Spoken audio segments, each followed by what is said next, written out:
scriptures to give context for your love and for what you want this day to be about. So I'll read those right now. Ephesians 4, 2-3. Be completely humble and gentle. Be patient, bearing with one another in love, making every effort to keep the unity of the Spirit through the bond of peace. We also picked Philippians 2, 1-4. Therefore, if you have any encouragement from being united with Christ, if any comfort from His love, if any common sharing the Spirit, if any tenderness and compassion, then make my joy complete by being like-minded, having the same love, being one in spirit and of one mind. Do nothing out of selfish ambition or vain conceit. Rather, in humility, value others above yourselves, not looking to your own interest, but each of you to the interest of the others. Today represents an incredible journey for the two of you. You mentioned that you were both homeschooled in the same youth group, and at that point you had no clue that God would bring you guys back together. And it's an incredible journey that has God's fingerprints all over it. So we celebrate that today. And you've mentioned that you've read a lot of blogs. You've done a lot of research, praying, conversations. You guys have not entered in this lightly. And I affirm that in your relationship, that you know what you're entering into, and you value it, and you're ready, and you want to commit to each other. And you guys picked two verses that show the theme was unity, that you desire to be on the same page, on the same team, and to go through life together. And my hope is that this is just the beginning of that adventure, that you guys would fight for that, to stay on that same page throughout. And all of those conversations before today are going to create a great foundation for you guys, and a great model for your daughters as well. And so I just picked 3 points that I've learned that have helped me in my life maintain that love and to fight for that love. And the first is, as Christ followers, try to really grasp how much Christ loves each one of you. That you're a beloved child of God, individually and as a couple. And a lot of times we fail to spend time in that, and we forget that unconditional love, but really soaking that in and understanding how much Christ loves you, because that allows us to be free to love the other person the way they deserve to be loved and desire to be loved, because we're not going to them for what we need, but we're getting that from God, and we're able to, with that, love them the way that we want to. And so keep fighting for each other, encouraging each other to soak in God's love, to remember that. And the second is to really believe that what you're vowing to each other today, you mean. That you are for each other. And marriage will expose all of your weaknesses. And a lot of times your spouse will know your weaknesses better than you, and it makes you feel a little vulnerable. But knowing that they're for you and not against you, that they love your weaknesses and your strengths, every part of you. And so when there's times of tension, conflict, that they're inevitable, that you wouldn't fight for yourself, that you would fight for the other person. And if you each fight for the other person's hopes and dreams, you're going to have a great marriage. If you try to outserve each other, try to put the other person's needs above your own. And that's what those verses said, is to humble yourself, even when you think you're right, instead of trying to prove that you're right, to really serve the other person. And if you both have that mindset, you're going to be able to stay on the same team, on the same page, and have that unity. And the third is, I know God has put some great people around you, some great spiritual leaders, family, friends, and sometimes we want to isolate ourselves and make it seem like our marriage is going great. But when there are other times of need, rely on those people and ask them to support you.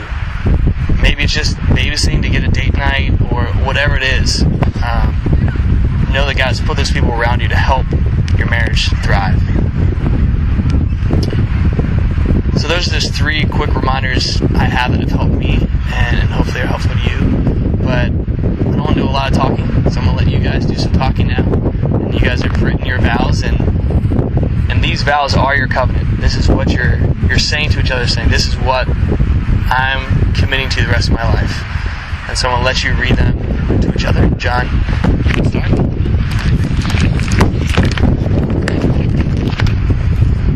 Jennie, I take you to be my wife, loving you now and as you grow and develop into all that God intends.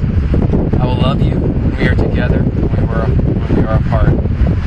lives are at peace, when they are in turmoil. When I am proud of you, when I am disappointed in you. In times of rest, in times of work. All further beach and water activity will be at your own risk. In case of emergency, contact 911. Thanks for coming to Coronado Beach. Have a nice night. I will honor your free spirit, your goals, and your dreams, and help you fulfill them. I will never stop holding your hand. I will never stop opening your door.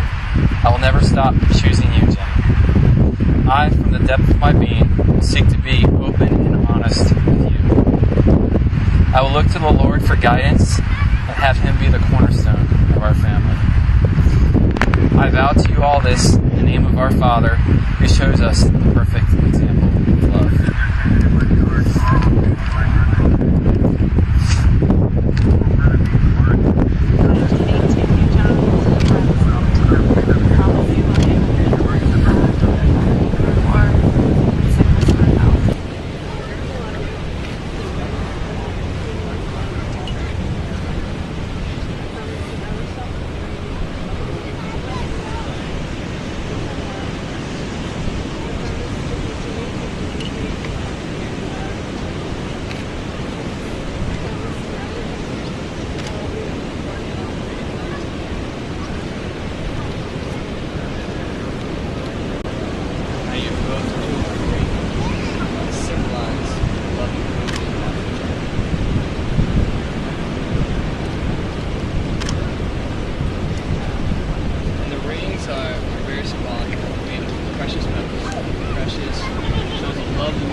Also unending, showing the commitment that you're making to each other. And it's also an outward symbol of inward reminder to you, to each other, to the world around you, that if you love each other, you're bound to each other. And so, John, repeat after me as you place this ring. I give you this ring. I give you this ring, Token of our marriage vows. token of our marriage vows. May it ever be a symbol May it ever be a symbol of the unbroken bond. the unbroken bond.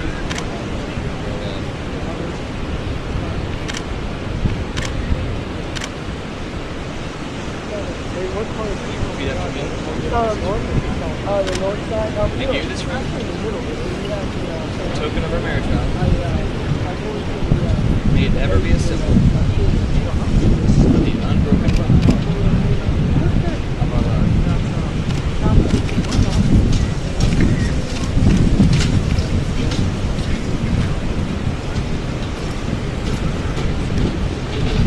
Lord, we are excited for the life that you have. We know that you have beautiful plans. They are striving after you. Put you first and glorify you. Doing their lives together, stronger together than we are alone. Make a difference over time. Show a strong love. May this day always have some see your beautiful picture.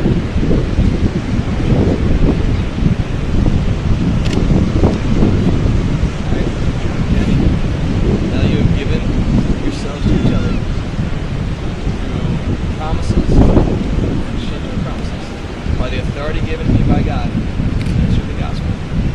I now, with tremendous joy, present you husband and wife. In the name of the Father, the Son, and the Holy Spirit, Lord God is joined together as one person separate. God, bless you.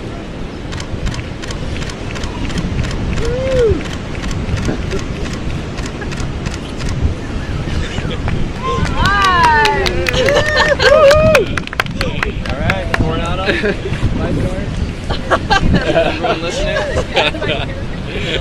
For the first time in the history of the world, John. Thank you. You the music. One more kiss for the Thank you. picture. Yes, thank you. John. One more kiss. One more kiss. I forgot to take a picture. There we Perfect.